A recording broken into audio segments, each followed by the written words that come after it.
जैसे ही ध्रुव ने विशाल धनुष को उतारा, हवा में एक चमकदार पीली और काली रोशनी कौंध गई। यह पीली और काली रोशनी बहुत शानदार थी और उसमें एक राजा की ताकत झलक रही थी। ये एक राजा के हथियार की अलग ही चमक थी। ये रोशनी देखकर आसपास खड़े सब लोग चौंक उठे। एक राजा का हथियार, ये एक राजा का हथियार है। इस लड़के के पास सच में एक राजा का हथियार है। अब सबकी निगाहें ध्रुव की तरफ बदल गईं। कुछ लोग हैरानी और शक से भर गए, ये सोचते हुए कि ये छोटा सा दिखने वाला लड़का इतने ऊंचे दर्जे का राजा का हथियार कैसे रख सकता है। दयाराम की आंखें फैल गईं। वो जल्दी से कुछ कदम आगे बढ़े, ध्रुव के हाथ में धनुष को गौर से देखा। एक पल बाद वो चौंकते हुए बोले, श्रीमान, ये जो धनुष आपके हाथ में है, क्या ये मौन प्रकाशमान सूर्य धनुष है? ध्रुव ने भौहें उठाईं, उसकी तरफ देखा और हैरानी से पूछा, क्या तुम सच में इस धनुष का नाम जानते हो? दयाराम का चेहरा भी चौंक गया। क्या ये सच में वही है? मैं इसे सिर्फ जानता ही नहीं, बल्कि और भी बहुत कुछ जानता हूं। दयाराम के चेहरे पर भावनाओं की लहर दौड़ गई। उन्होंने कहा, ये मौन प्रकाशमान सूर्य धनुष असल में हमारी दिव्य हथियार दुकान की ही बनवाई हुई चीज है। ये धनुष 1000 साल पहले हमारी दुकान के एक बहुत ही नामी बुजुर्ग ने बनाया था।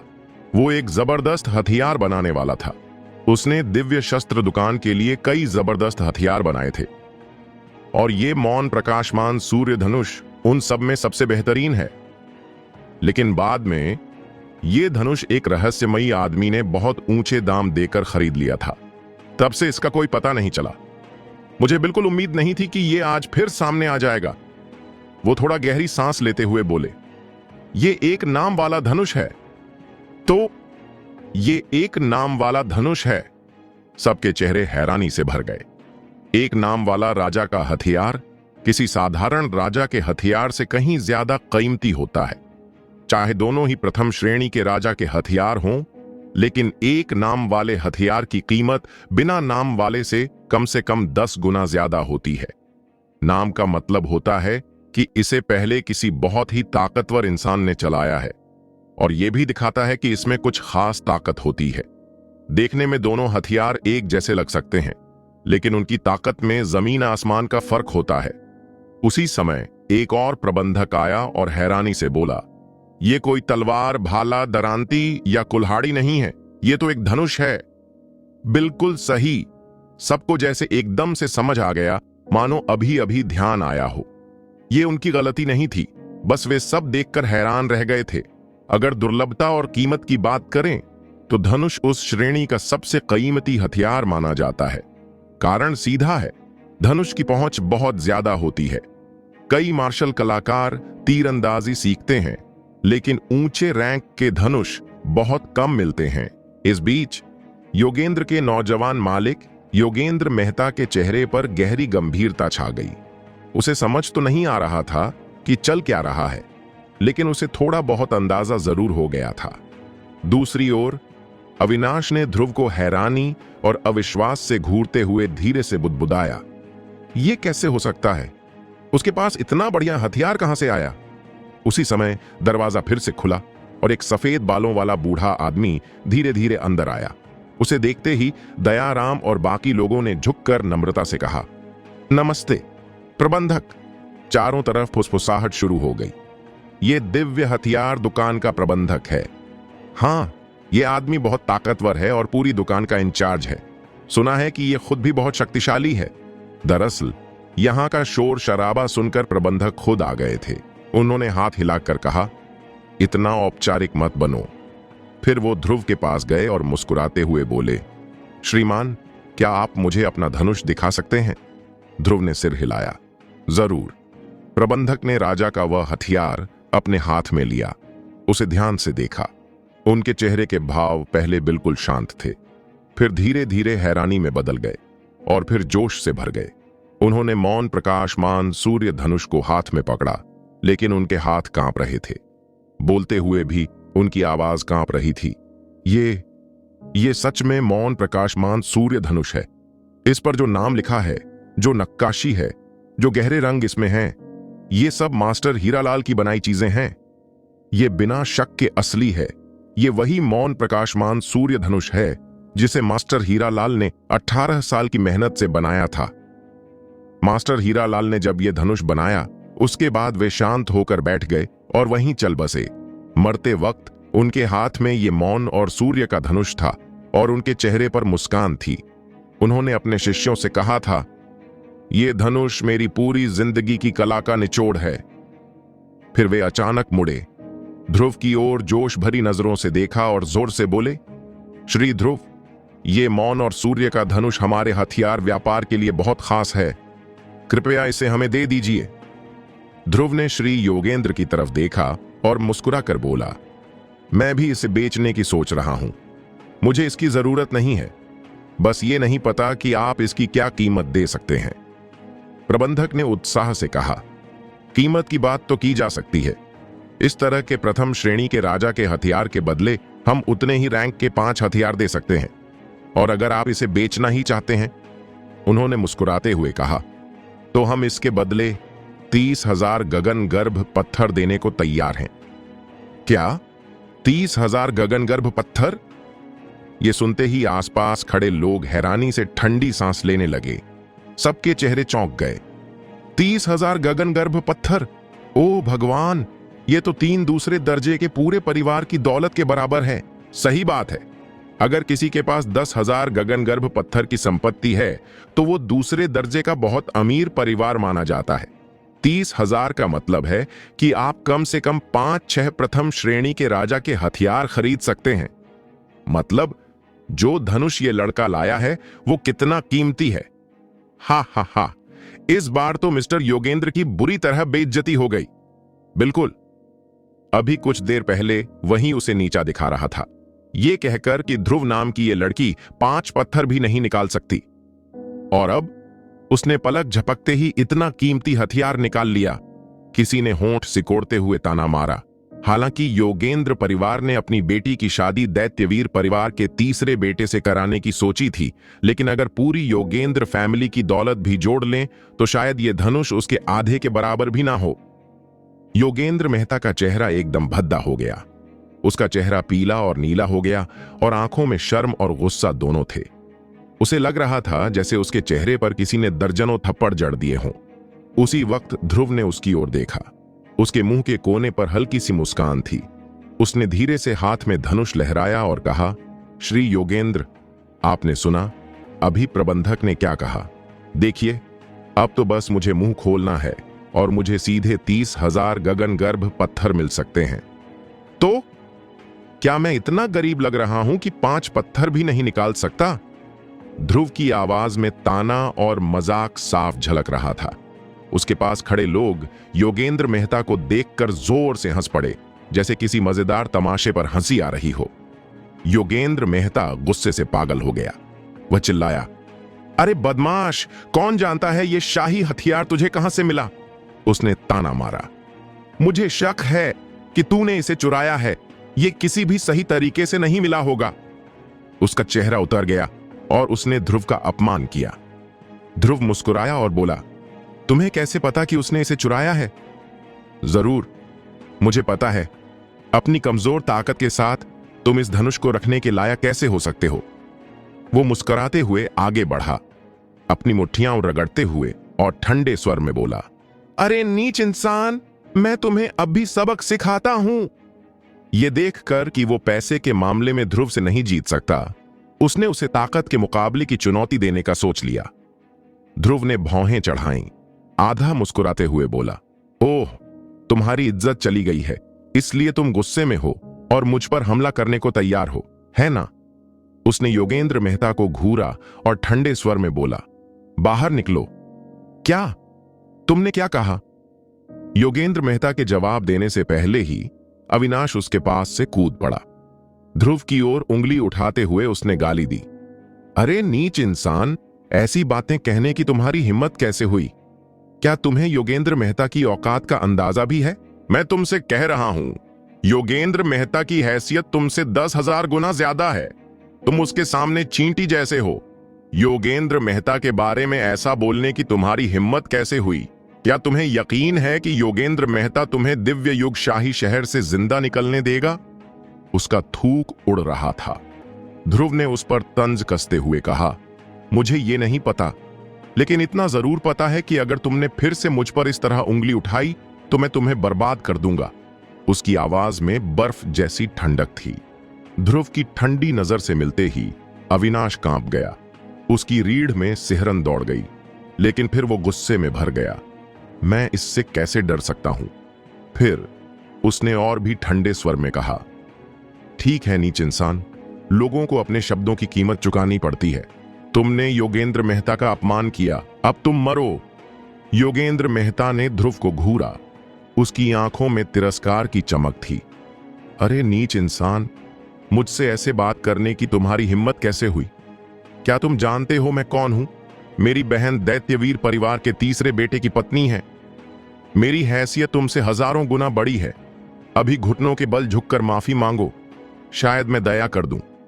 ध्रुव ने अपना सिर हिलाया, उसकी तरफ देखा, जमीन की ओर इशारा किया और शांति से बोला, एक पल में मैं वहीं खड़ा होकर तुम्हें घूंसा मार दूंगा।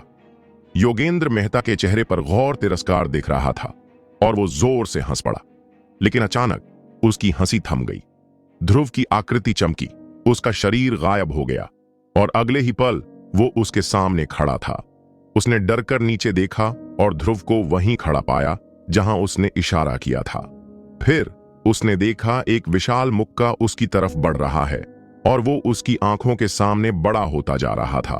उसने उसकी ताकत महसूस की और रोकने के लिए मुट्ठियां चलाते हुए जोर से चीखा, लेकिन वो सब बेकार था।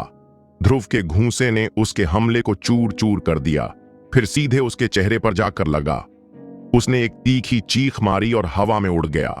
उसकी छाती अंदर धंस गई, खून बहने लगा और वो जमीन पर कांपता रहा, उठ नहीं पा रहा था। ध्रुव ने मुस्कुराते हुए उसी जगह की तरफ इशारा किया और कहा, मैंने कहा था कि मैं तुम्हें यहीं घूंसा मारूंगा। तुम मेरी बात पर यकीन क्यों नहीं करते? अब ध्रुव को देखकर योगेंद्र मेहता की आंखों में डर भर गया था।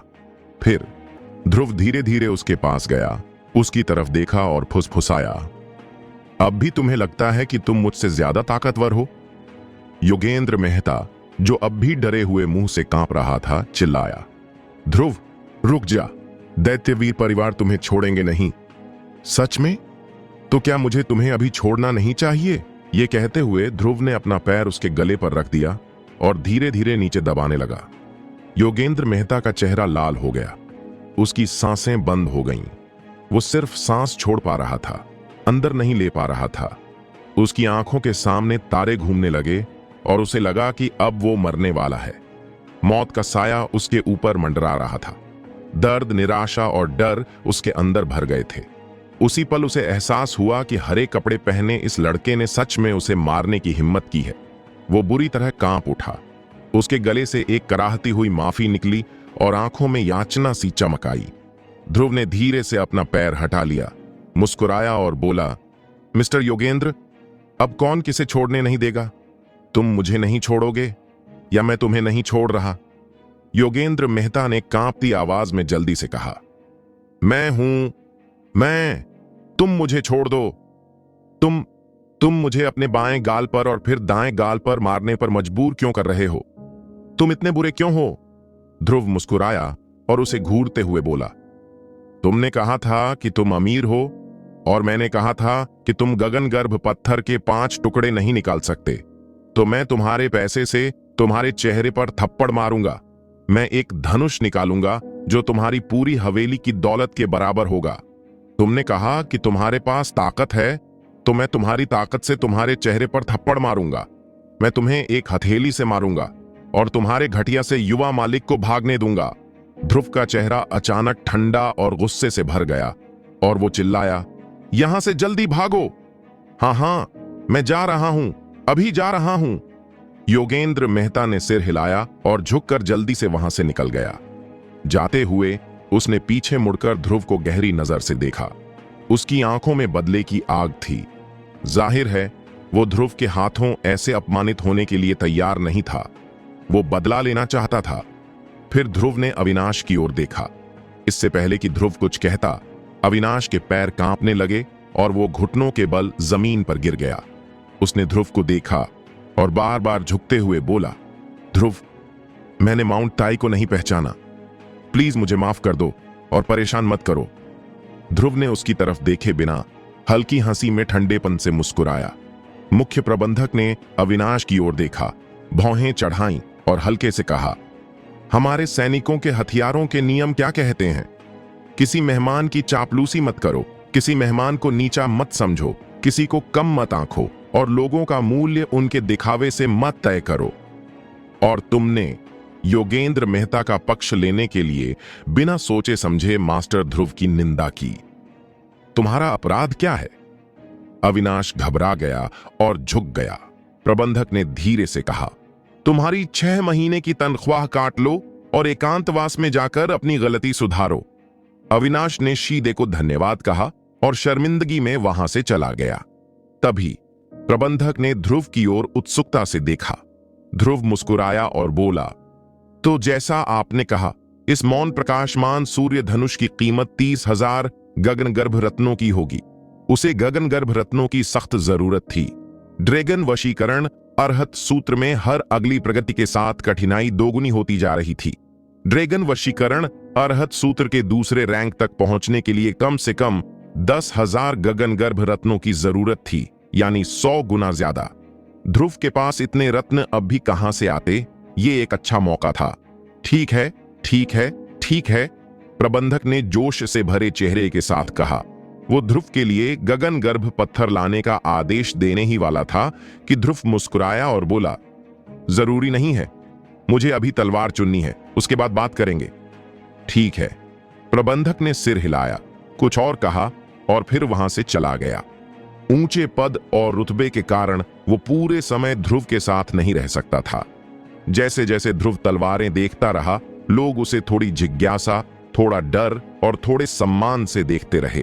ध्रुव भले ही जवान था, लेकिन उसके पास बहुत ताकत और दौलत थी। सबको समझ आ गया था कि वो ऐसा इंसान नहीं है जिसे आसानी से नाराज किया जा सके। ध्रुव एक एक तलवार के पास गया, लेकिन उसे कोई पसंद नहीं आई। उसे लगा किसी भी तलवार ने उसकी नजर से नजर नहीं मिलाई। अचानक वो एक पारदर्शी जेट बॉक्स के सामने रुक गया। उसकी आंखें उस पर टिक गईं।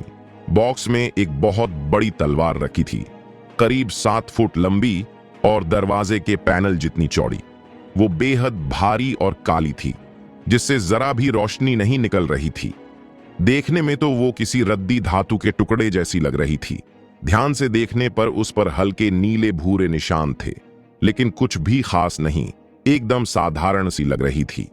बाकी सभी पहले दर्जे के राजसी हथियारों के जेड बक्सों पर उनकी शक्ति के निशान बने हुए थे, लेकिन इस पारदर्शी जेड बक्से पर कुछ भी नहीं था। दयाराम पास आया और मुस्कुराते हुए बोला, युवा गुरु ध्रुव, क्या आपने इस पर नजर डाल ली है? ध्रुव चुप रहा, क्योंकि इस वक्त वो एक अजीब सी भावना में डूबा हुआ था।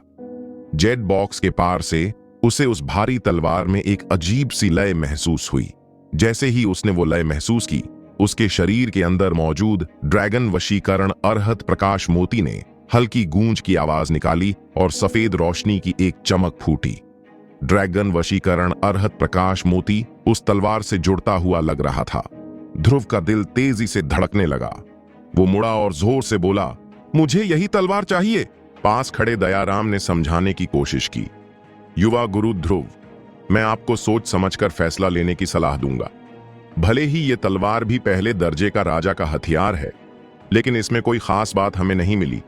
अगर जबरदस्ती कोई खासियत बतानी हो तो बस यही कह सकते हैं कि ये बहुत भारी और सख्त है, बस।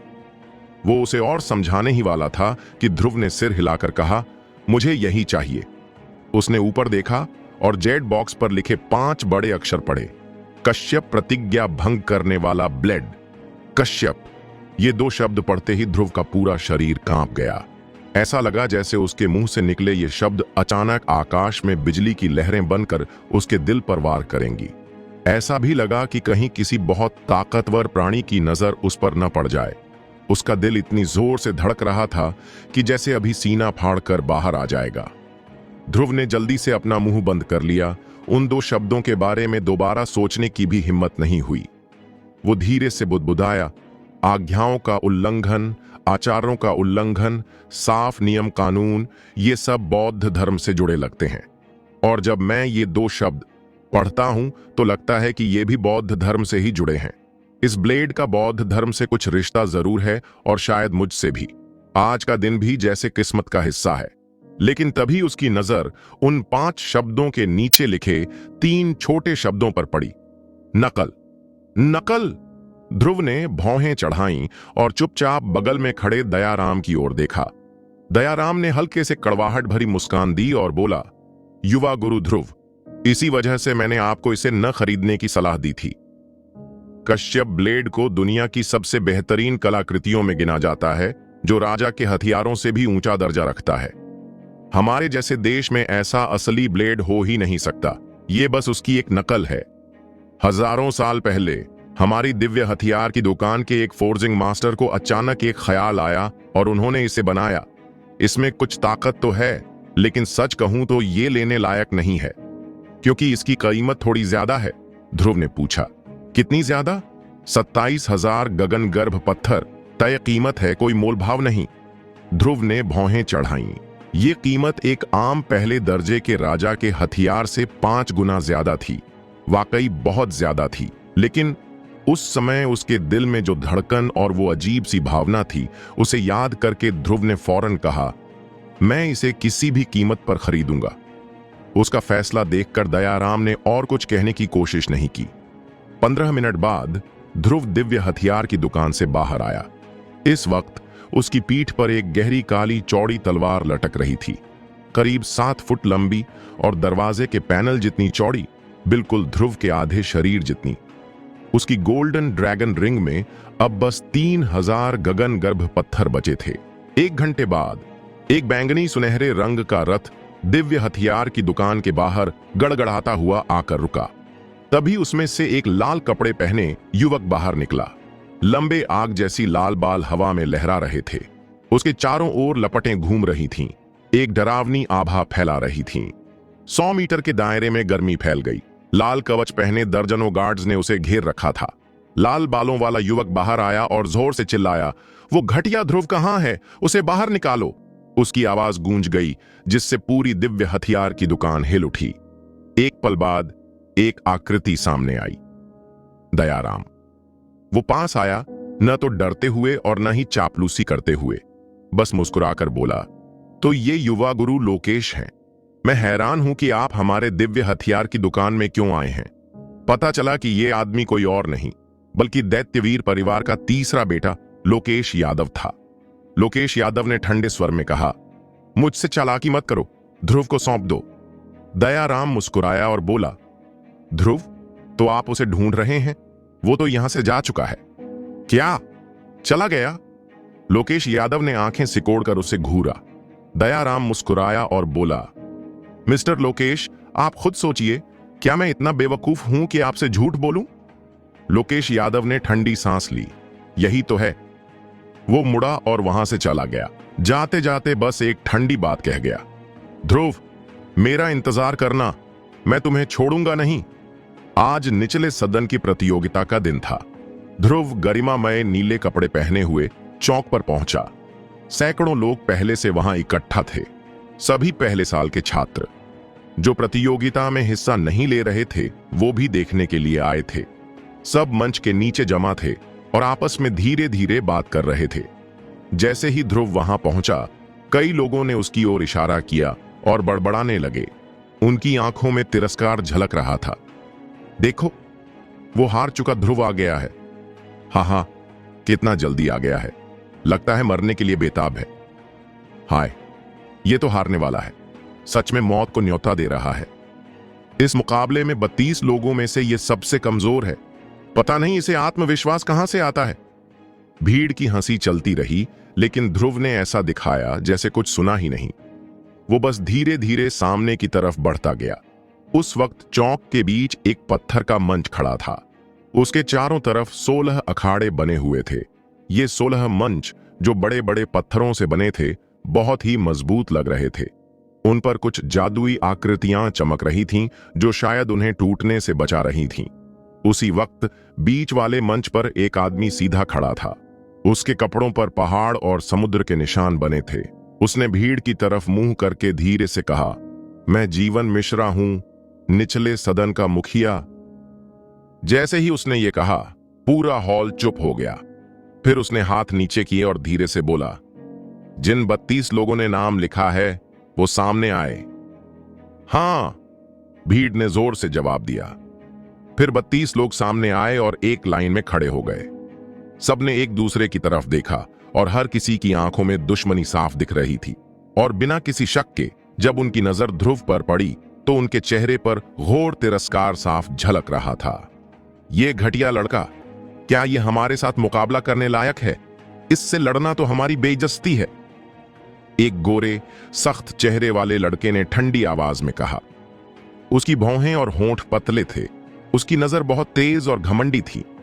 उसने ध्रुव को ऐसे देखा जैसे वो कोई कीड़ा हो। इस लड़के का नाम था विनय।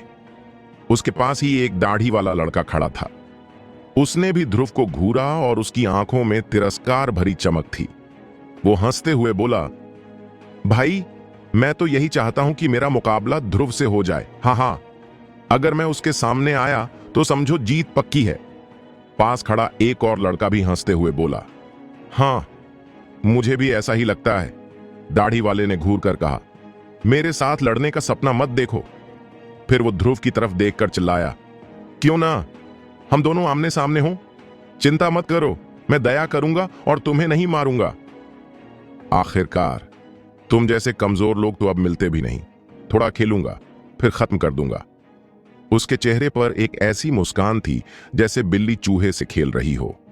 बिल्कुल तिरस्कार भरी नजर और मजाक उड़ाने वाला रवैया था। ध्रुव ने उसकी तरफ देखा। उसकी आंखों में ठंडी सी चमक थी। उसने शांत स्वर में कहा, मैं भी तुमसे लड़ने के लिए बेसब्री से इंतजार कर रहा हूं। कितना घमंडी है, दाढ़ी वाला गुर्राया। अगर तुम मेरे सामने आए तो तुम्हारी मौत तय है। पास खड़े शिष्यों ने हंसी उड़ाई। ध्रुव की हिम्मत देखो, क्या बातें कर रहा है। वो तो इन 32 लोगों में से किसी के भी सामने टिक नहीं सकता। जिससे भी भिड़ेगा मारा जाएगा। ठीक है, सब चुप रहो, जीवन मिश्रा ने ठंडी आवाज में कहा। पूरा हॉल फिर से शांत हो गया। उसके बाद जीवन मिश्रा ने कहा, अब लॉटरी शुरू करेंगे, लेकिन लॉटरी तुम नहीं निकालोगे, मैं निकालूंगा। उसने ये कहा और उसके हाथ में लॉटरी का एक डिब्बा आ गया। उसने गहरी आवाज में कहा, विश्वजीत। विश्वजीत आगे आया और बोला, गुरुजी, मैं आ गया हूं। जीवन मिश्रा ने डिब्बे से एक पर्ची निकाली और उसकी ओर फेंक दी। विश्वजीत ने उसे पकड़कर ऊंचा दिखाया। नंबर 8। सबने एक साथ कहा, तो इसका मतलब है नंबर 8 का मुकाबला नंबर 25 से होगा और उनका अखाड़ा होगा नंबर 8। ये सुनते ही सभी मन ही मन दुआ करने लगे, भगवान करे मुझे नंबर 25 ना मिले। आह। लॉटरी आगे बढ़ती रही। जीवन मिश्रा ने ताकत के आधार पर सभी के नाम पुकारे और फिर हर खिलाड़ी के लिए एक पर्ची निकाली। एक चांदी के कपड़े पहने लड़के ने 25 नंबर का पत्ता निकाला। उसका चेहरा ऐसा हो गया जैसे उसके घर में कोई मर गया हो। उसके चेहरे पर हंसी और रोने की मिलीजुली झलक थी। पूरा शरीर कांप रहा था और आंखों में निराशा साफ दिख रही थी। बाकी सबने चैन की सांस ली, जैसे मौत के मुंह से बच निकले हों। दाढ़ी वाले को नंबर 15 मिला तो उसका मुकाबला होगा नंबर 18 से। 30 लोगों के पर्चे निकलने के बाद अब बारी थी ध्रुव की। जीवन मिश्रा ने उसका नाम पुकारा, ध्रुव। ध्रुव बाहर आया। उसका चेहरा शांत था, लेकिन आंखें गुस्से से भरी हुई थीं। उसने अपनी मुट्ठियां कस ली थीं। जीवन मिश्रा का बर्ताव साफ दिखा रहा था कि वो ध्रुव को सबसे कमजोर मानता है।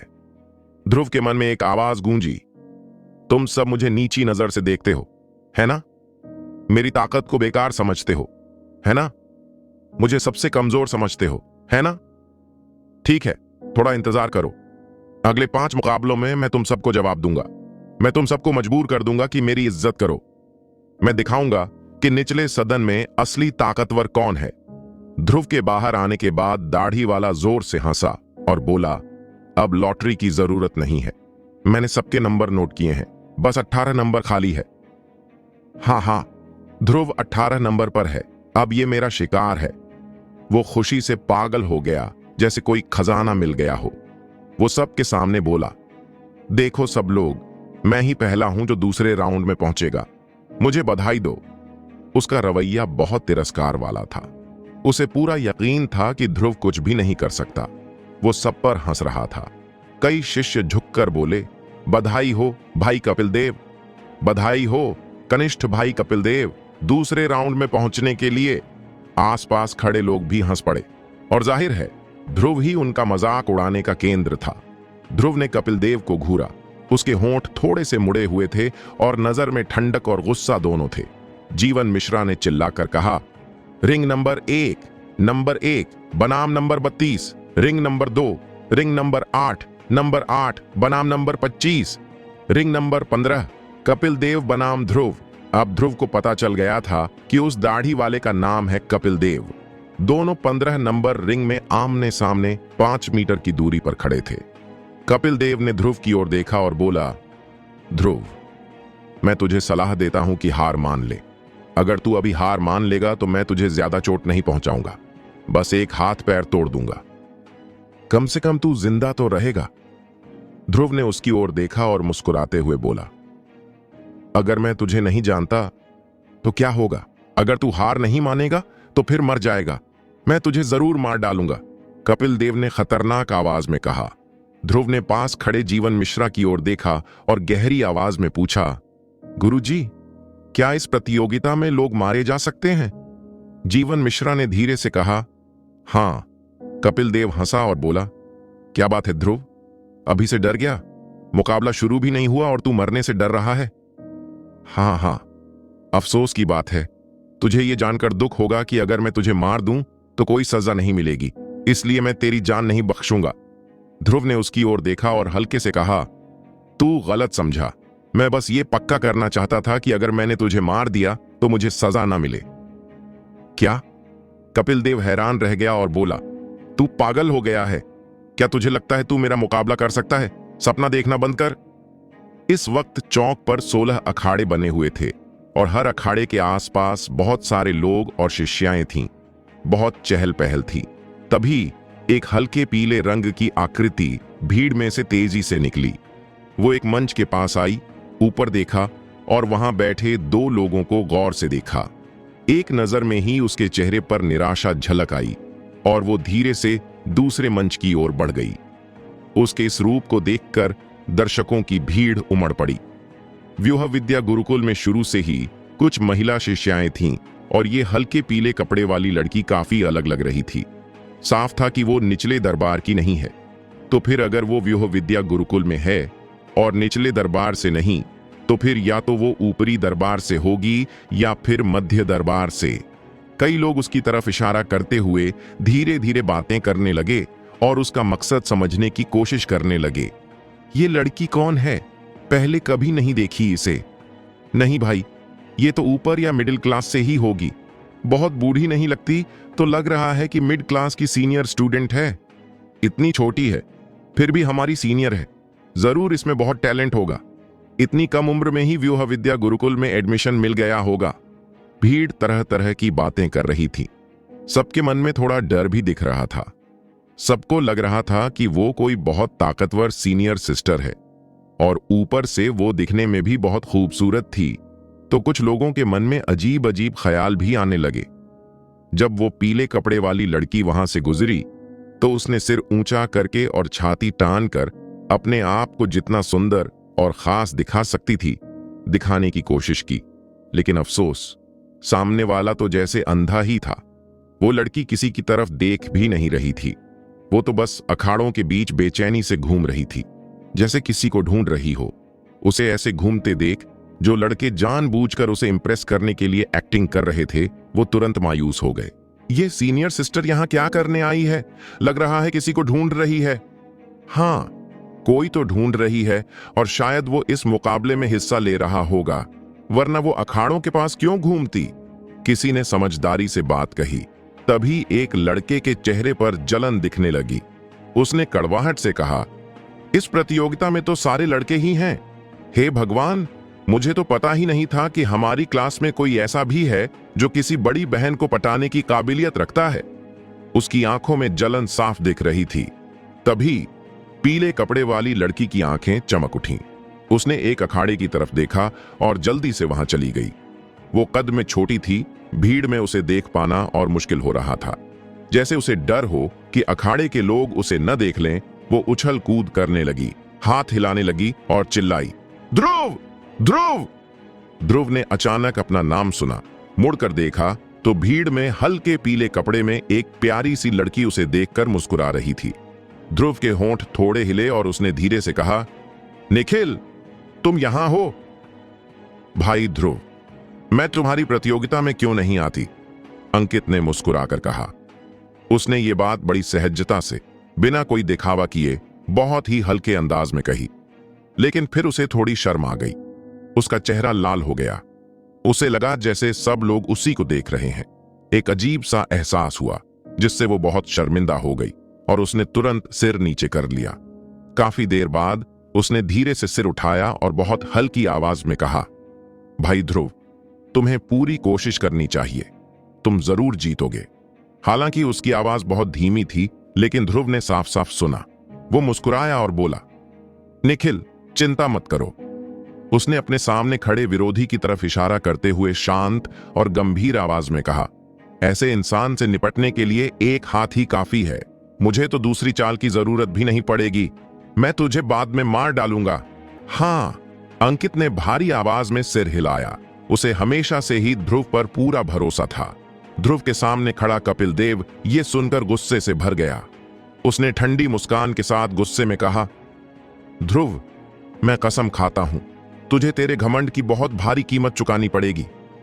इस वक्त आसपास के लोग पहले से ही हैरान थे। वो पहले पीली ड्रेस वाली लड़की को देखकर चौंके, फिर ध्रुव को देखा और जोर से चिल्ला पड़े, ये कैसे हो सकता है? ये सीनियर बहन सच में ध्रुव से मिलने आई थी? ऐसा तो हो ही नहीं सकता। ध्रुव की ताकत तो बहुत कम है, उसमें कोई खास बात भी नहीं है, फिर इतनी सुंदर लड़की उसके साथ क्यों? सबके चेहरों पर गुस्सा दिख रहा था, उनकी आंखों में जलन थी। किसी ने हंसते हुए कड़वाहट से कहा, शायद ध्रुव के बिरैंग के हुनर की वजह से ही ये सीनियर बहन उसके साथ है।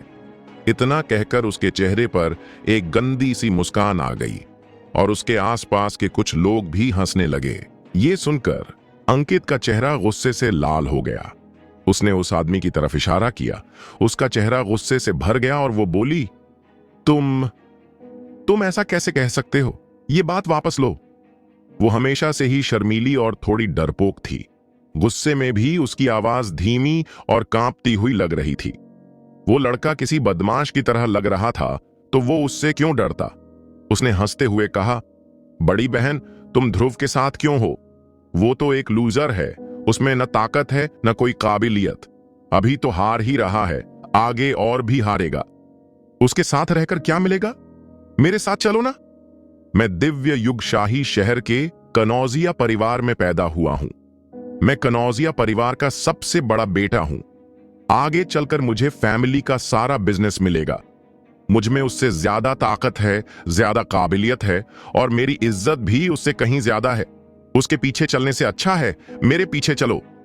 और सबसे जरूरी बात, उसने गंदी हंसी के साथ कहा और बहुत बेहुदा इशारा किया, मैं बिरैंक में भी अच्छा हूं। क्या सोचती हो बड़ी बहन, ट्राई करोगी? उसके आसपास के लोग भी शोर मचाने लगे और उसकी बात दोहराने लगे। जाहिर था यह जगमोहन प्रसाद काफी घटिया इंसान था। निचले दरबार में उसकी अपनी गैंग बन चुकी थी और आसपास के लोग उसकी चापलूसी करते रहते थे। किसी ने धीरे से कहा, यह जगमोहन प्रसाद फिर से किसी लड़की को फंसाने की कोशिश कर रहा है। सही बात है, जगमोहन प्रसाद वाकई बहुत घटिया है। यहां आए उसे सिर्फ 3 महीने हुए हैं और अब तक 3 लड़कियों की जिंदगी बर्बाद कर चुका है। उनमें से एक तो अंधी थी और खुद उसके पीछे गई, लेकिन बाकी 2 को तो उसने जबरदस्ती पकड़ा। वो दोनों लड़कियां इतनी दुखी थीं कि दिन रात रोती रहीं। अब तो लगता है उनकी जिंदगी ही बर्बाद हो गई। अब सबको साफ हो गया कि जगमोहन प्रसाद असल में एक बाहर से आया हुआ बदमाश है। उसकी बातें सुनकर अंकित का चेहरा और लाल हो गया। उसके होंठ कांपने लगे। वो कुछ कहना चाहती थी, लेकिन उसे गुस्सा जाहिर करना भी ठीक से नहीं आता था और ऊपर से वो इस समय थोड़ी डर भी गई थी। तभी ध्रुव अचानक पलटा। उसकी आंखों में गुस्से की आग जल रही थी, जैसे बर्फ की 2 तेज किरणें जगमोहन प्रसाद के चेहरे पर लग गई हों। उसने जगमोहन प्रसाद की तरफ इशारा करते हुए ठंडी आवाज में कहा, जगमोहन प्रसाद, क्या तू जल्दी मरना चाहता है? घबराओ मत, ज्यादा टाइम नहीं लगेगा, मैं तुझे अभी मार दूंगा। इस वक्त ध्रुव का दिल गुस्से से जल रहा था। निखिल को छेड़ने की हिम्मत, तुझे तो मरना ही पड़ेगा। जगमोहन प्रसाद जैसे ही ध्रुव की ठंडी और डरावनी नजरों से टकराया, उसे लगा जैसे वो बर्फ में डूब गया हो। उसके दिल में एक अजीब सा डर भर गया और वो खुद ब खुद 2 कदम पीछे हट गया। फिर ध्रुव की बात सुनकर वो गुस्से और शर्म से भर गया। मैं इस फालतू से क्यों डरूंगा? मैं इस हारने वाले से क्यों डरूंगा? ये सुनकर अंकित का चेहरा गुस्से से लाल हो गया। उसने उस आदमी की तरफ इशारा किया। उसका चेहरा गुस्से से भर गया और वो बोली, तुम ऐसा कैसे कह सकते हो? ये बात वापस लो। वो हमेशा से ही शर्मीली और थोड़ी डरपोक थी। गुस्से में भी उसकी आवाज धीमी और कांपती हुई लग रही थी। वो लड़का किसी बदमाश की तरह लग रहा था, तो वो उससे क्यों डरता? उसने हंसते हुए कहा, बड़ी बहन, तुम ध्रुव के साथ क्यों हो? वो तो एक लूजर है, उसमें न ताकत है न कोई काबिलियत। अभी तो हार ही रहा है, आगे और भी हारेगा। उसके साथ रहकर क्या मिलेगा? मेरे साथ चलो ना। मैं दिव्य युग शाही शहर के कनौजिया परिवार में पैदा हुआ हूं। मैं कनौजिया परिवार का सबसे बड़ा बेटा हूं। आगे चलकर मुझे फैमिली का सारा बिजनेस मिलेगा।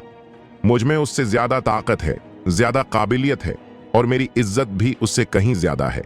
उसके पीछे चलने से अच्छा है मेरे पीछे चलो।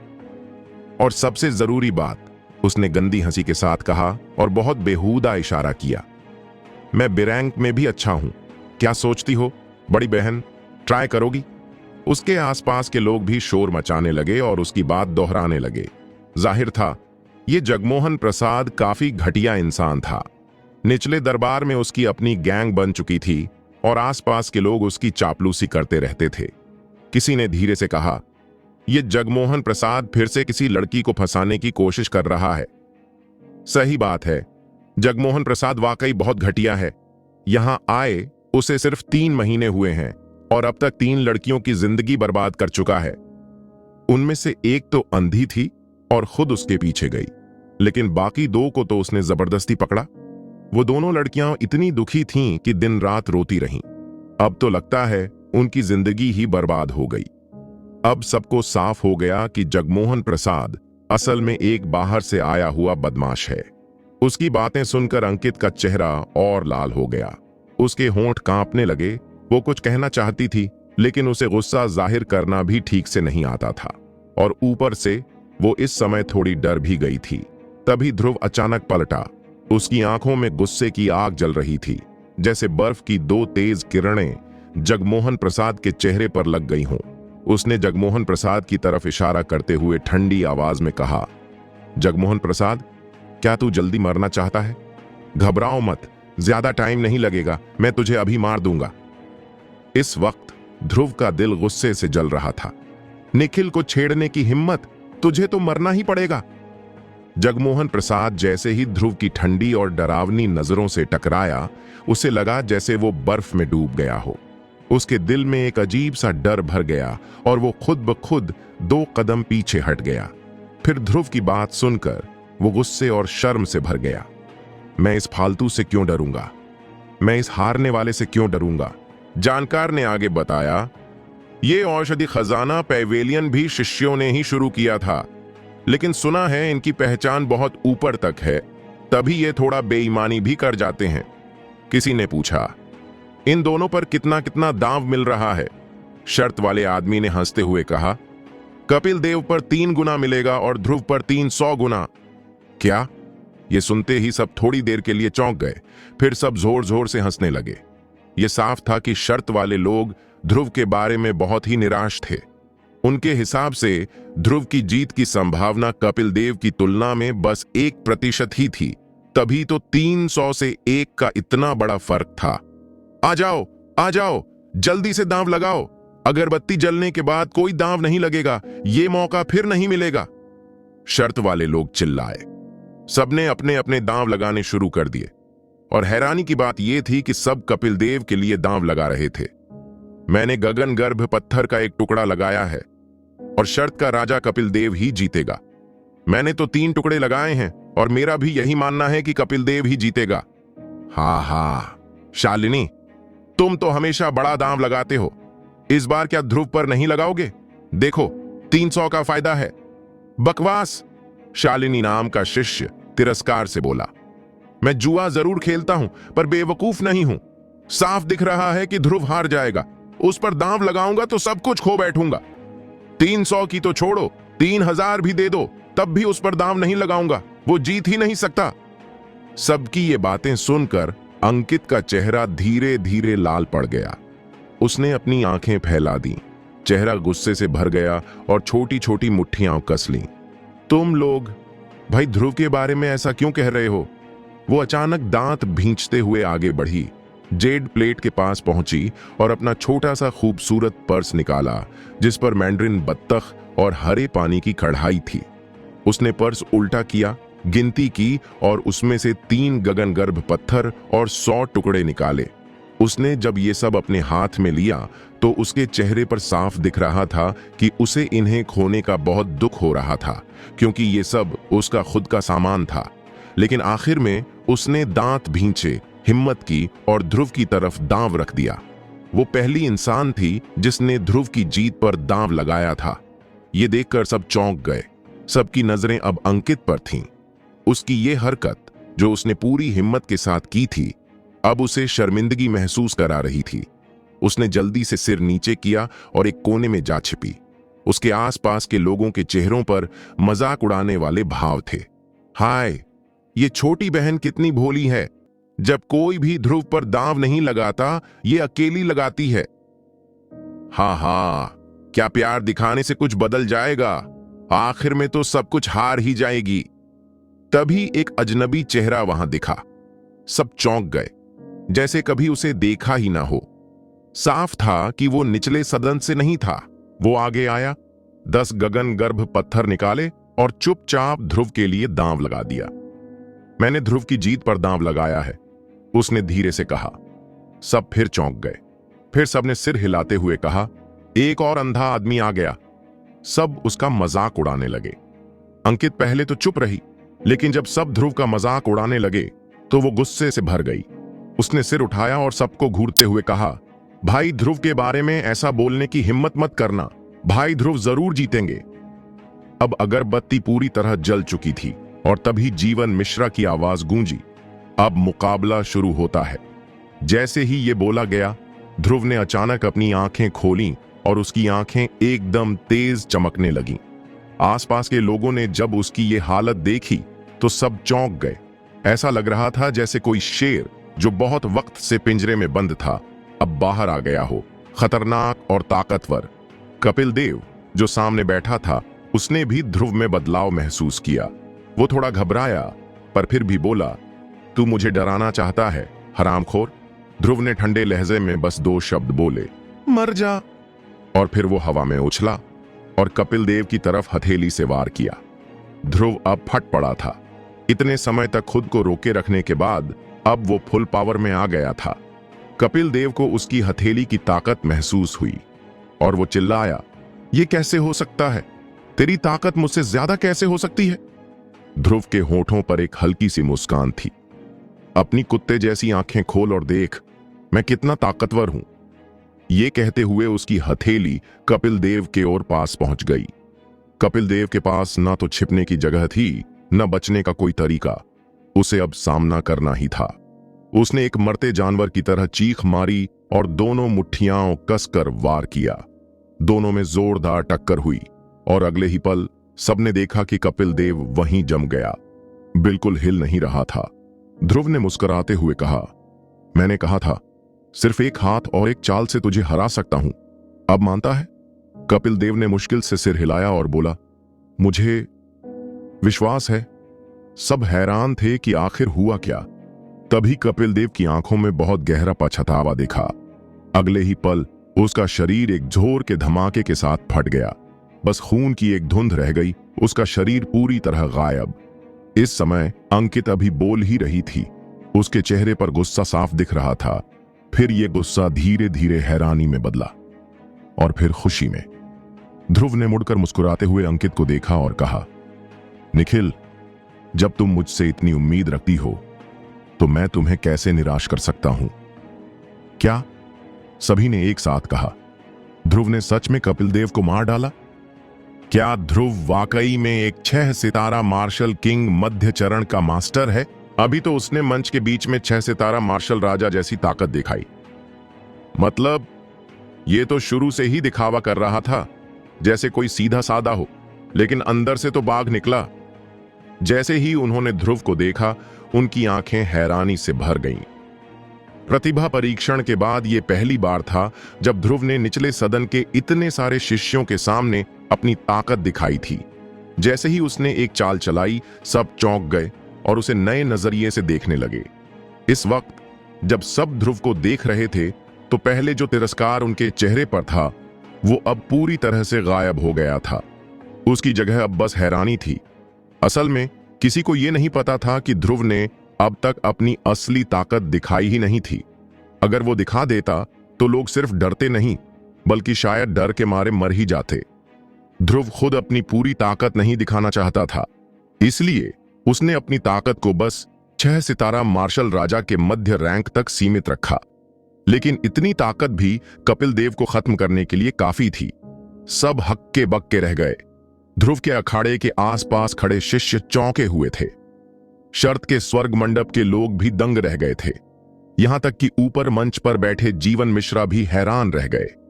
उन्होंने अपनी भौहें उठाईं, आंखों में हल्की सी मुस्कान थी और चुपचाप बोले, लगता है ये लड़का अब भी अपनी पूरी ताकत नहीं दिखा रहा। ये तो बड़ा चालाक निकला। पहले सबने इसका मजाक उड़ाया, लेकिन इसने गुस्सा नहीं किया। अब सब इसे नई नजरों से देख रहे हैं। बढ़िया है, ये लड़का काबिल है।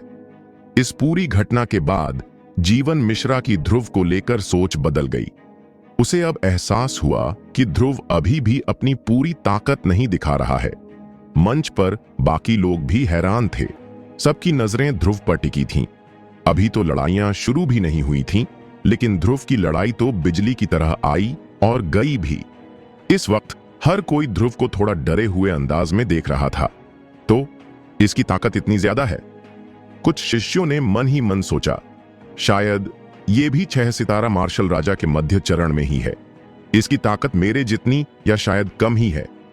कुछ को तो थोड़ी राहत भी मिली। उन्हें पता ही नहीं था कि ध्रुव ने अपनी असली ताकत अभी तक छुपा रखी है। अब वो शिष्य जिसने ध्रुव पर 10 गगनगर्भ पत्थर का दांव लगाया था, उसने औषधि खजाना मंडप के लोगों की तरफ देखा और मुस्कुरा कर बोला, अब तो मुझे इनाम देना पड़ेगा, है ना? संभावना थी 1 के बदले 300 की। औषधि खजाना मंडप के लोगों के चेहरे उतर गए, थोड़ा पछताते से लगे, लेकिन वो औषधि खजाना मंडप से थे, हार झेल सकते थे। उन्होंने सिर हिलाया और उसे 3000 गगनगर्भ पत्थर दे दिए। ये देखकर कई लोगों के चेहरे पर हैरानी थी। औषधि खजाना मंडप वाकई अमीर है। कितनी दौलत है इनके पास, आराम से 3000 पत्थर दे दिए। हाँ हाँ, अब तो लग रहा है इनकी आज की कमाई तो गई पानी में। तुम अब भी दूसरों पर हंस रहे हो? तभी किसी ने गुस्से में कहा, कम से कम वो तो मेहनत करके भी कुछ नहीं पाए, लेकिन हमने कपिल देव की जीत पर दांव लगाकर सब कुछ गंवा दिया। सही बात। ये सुनते ही जिन जिन लोगों ने कपिल देव की जीत पर दांव लगाया था, उन्हें अफसोस होने लगा और सबके चेहरे लटक गए। कुछ ने मायूस होकर कहा, मैं तो बर्बाद हो गया। मेरे पास बस 2 गगनगर्भ पत्थर थे, वो ही मेरी पूरी पूंजी थी। अब तो मैं ट्रेनिंग भी नहीं कर सकता क्योंकि मेरे पास कुछ बचा ही नहीं। अब तो गगनगर्भ पत्थर कमाने के लिए कोई मिशन पूरा करना ही पड़ेगा। कई लोगों के चेहरे उदास थे। गलती उनकी थी, पर गुस्सा ध्रुव पर उतार रहे थे, उसे बुरे नजर से देख रहे थे। उधर अंकित बहुत खुश हुआ। उसने औषधि खजाना मंडप वालों से कहा, और मेरा क्या? औषधि खजाना मंडप के लोगों ने गुस्से में 1000 गगनगर्भ पत्थर निकाले और दे दिए। अंकित मुस्कुराया। उसके चेहरे पर थोड़ी सी लालच दिख रही थी। जिस शख्स ने अभी अभी ध्रुव पर 10 गगनगर्भ पत्थर लगाए थे, उसका नाम था लालू किशन। ध्रुव ने उसकी तरफ देखा। लालू किशन ने सिर झुकाकर सम्मान में सिर हिलाया और फिर जाने के लिए मुड़ गया। कपिल देव को मारने के बाद भी ध्रुव मंच से नीचे नहीं उतरा, बल्कि उसने भीड़ में किसी को देखा। जब उसकी नजर उस आदमी पर पड़ी तो वो भीड़ के पीछे छुपकर भागने की कोशिश कर रहा था, लेकिन ध्रुव ने एक ही नजर में पहचान लिया। उसने उसकी तरफ देखा, चेहरे पर व्यंग्य था और ठंडे स्वर में कहा, जगमोहन प्रसाद, क्या हुआ? अभी तो कह रहे थे कि मुझसे मुकाबला करोगे, तो अब आओ, मंच पर आओ, मैं तुम्हें मौका दे रहा हूं। ध्रुव की आवाज एकदम ठंडी थी, जैसे ठंडी हवा बह रही हो। सुनते ही सब कांप गए। जगमोहन प्रसाद का चेहरा बिगड़ गया। उसने तुरंत बहाना बनाते हुए कहा, अरे मैं तो मजाक कर रहा था, कौन लड़ना चाहता है तुमसे? यह आदमी सचमुच बहुत बेशर्म था, अब साफ इनकार कर गया। देखने वालों में से कई लोग नाराज हो गए। सबको उसका बर्ताव बहुत घटिया लगा। ओ, मजाक कर रहे थे? ध्रुव ने ताना मारा। मुझे तो नहीं लगता कि तुम मजाक कर रहे थे। वो चिल्लाया, यहां आओ। जगमोहन प्रसाद ने ध्रुव को घूरा। उसका चेहरा और ज्यादा उतर गया। ध्रुव, मैं तुम्हें बता रहा हूं, संभल कर रहना। मैं कनौजिया परिवार से हूं। हमारा परिवार तीसरे दर्जे का है। हमें नाराज करने की हिम्मत मत करना। तीसरे दर्जे का परिवार है ना? बहुत ताकतवर। ध्रुव जोर से हंसा। आज मैं तुम्हें नाराज करने ही वाला हूं। जगमोहन वाकई घमंडी था, पर ध्रुव के लिए ऐसा परिवार कुछ नहीं था। कुछ समय पहले उसने अकेले ही एक तीसरे दर्जे के हांक परिवार को तबाह कर दिया था और अब भी जगमोहन अकड़ दिखा रहा था। ध्रुव बिजली की तरह हवा में उछला और जगमोहन प्रसाद की तरफ एक जोरदार मुक्का मारा। जगमोहन प्रसाद डर गया। वो अब भी 6 सितारा मार्शल किंग के शुरुआती रैंक पर ही था। वो ध्रुव का क्या मुकाबला करता? उसकी आंखों में डर साफ दिख रहा था। उसने पास खड़े 2 गुर्गों को पकड़कर ध्रुव पर फेंक दिया और खुद भागने लगा। उसने सोचा, गुर्गों को आगे कर दूं तो खुद बच जाऊंगा। लेकिन ध्रुव जोर से हंसा। अब भी भागने की सोच रहे हो? ऐसा नहीं होने दूंगा, तुम बच ही नहीं सकते। उसने एक हल्का सा वार किया और दोनों गुर्गे खून थूकते हुए जमीन पर गिर पड़े, बुरी तरह घायल। ये दोनों वाकई घटिया थे, पर ध्रुव ने उन पर बिल्कुल भी रहम नहीं किया। गुर्गों को तो ध्रुव को एक पल भी नहीं रोकने दिया। वो तो सीधा जगमोहन प्रसाद के पीछे भागा। जगमोहन प्रसाद ने पीछे मुड़कर देखा तो ध्रुव उसके पीछे ही था। उसकी आंखों में हैरानी थी। ये कैसे हो सकता है? मैं तुम्हें एक पल के लिए भी नहीं रोक सका। फिर हैरानी की जगह गुस्सा आ गया। वो चिल्लाया, ध्रुव, तुम्हारी हिम्मत कैसे हुई मुझे अपमानित करने की? कनौजिया परिवार तुम्हें छोड़ेगा नहीं। ये कहकर उसने अपनी तलवार आगे कर दी। ध्रुव ने ताना मारते हुए कहा, अब मैं ही तुम्हें नहीं छोड़ने वाला। उसने एक जोरदार मुक्का मारा जो सीधे तलवार पर जा लगा।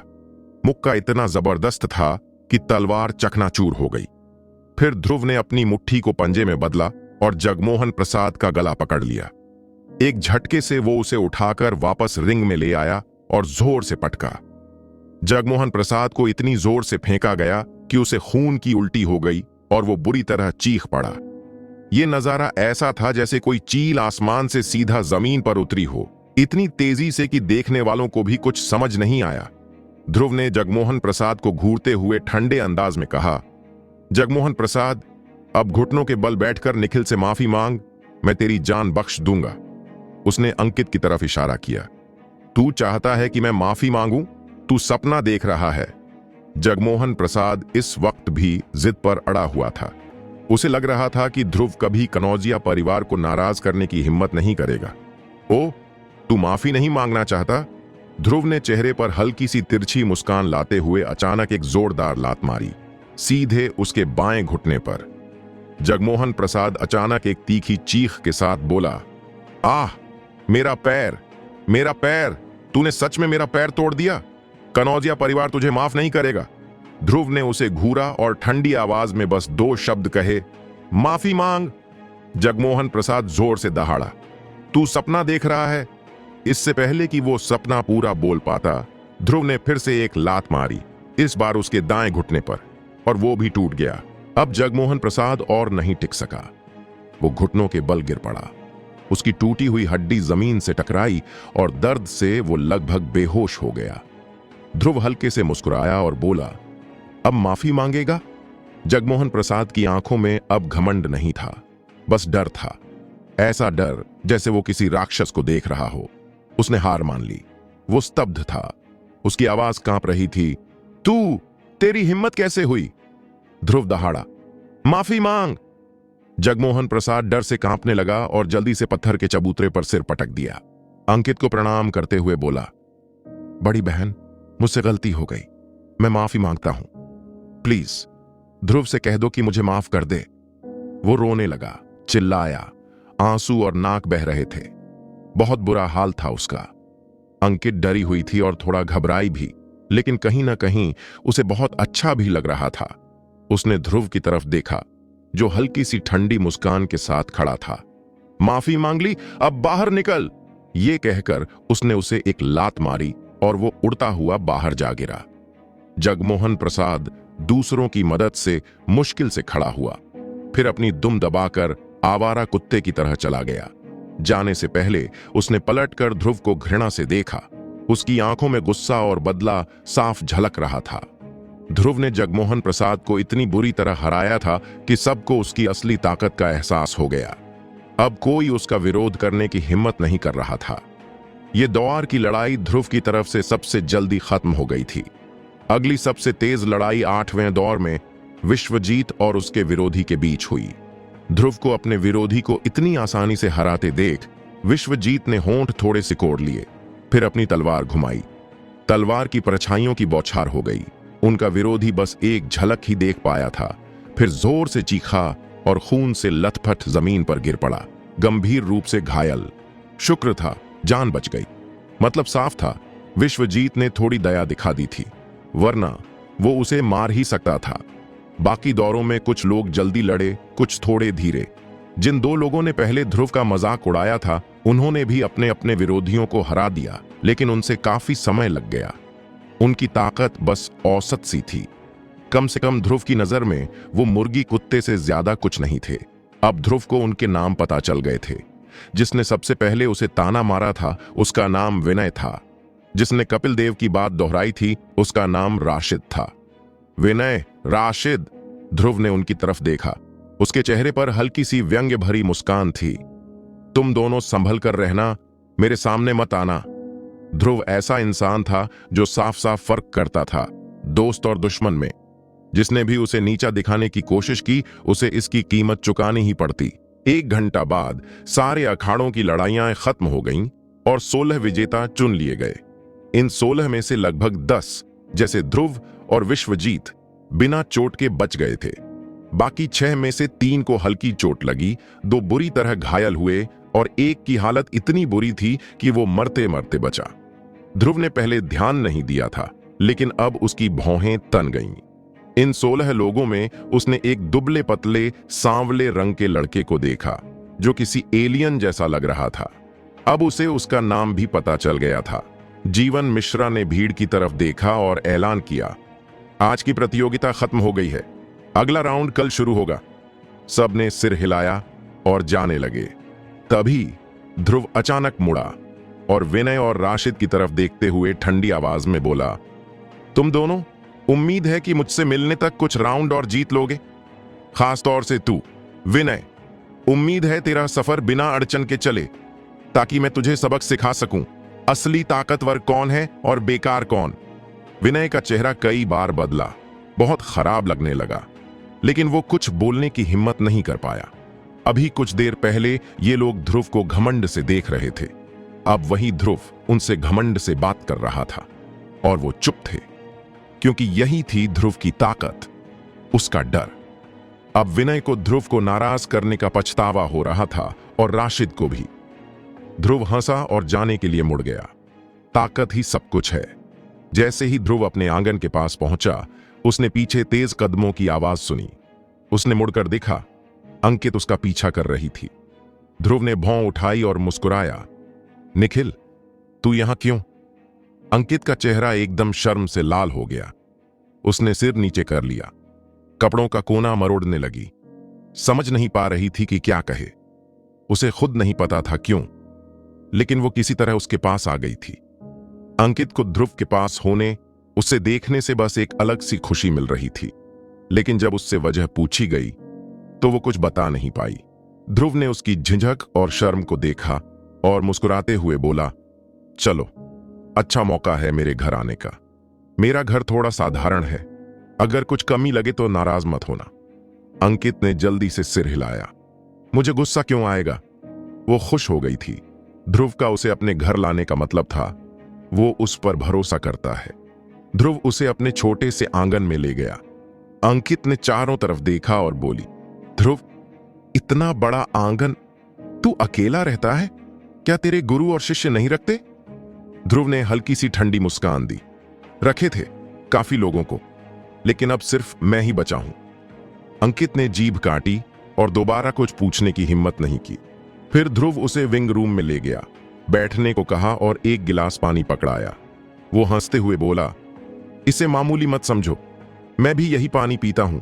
अंकित मुस्कुराई, पानी लिया, एक ही घूंट में आधा पी गई और बोली, भाई ध्रुव, मुझे आपकी किसी बात से कोई परेशानी नहीं है। ये बोलने के बाद उसे लगा कि ये बात थोड़ी अजीब सी हो गई है। उसने फिर सिर नीचे कर लिया। ध्रुव ने माथा थपथपाने से खुद को रोक नहीं पाया। उसका चेहरा कुछ बेबस सा था।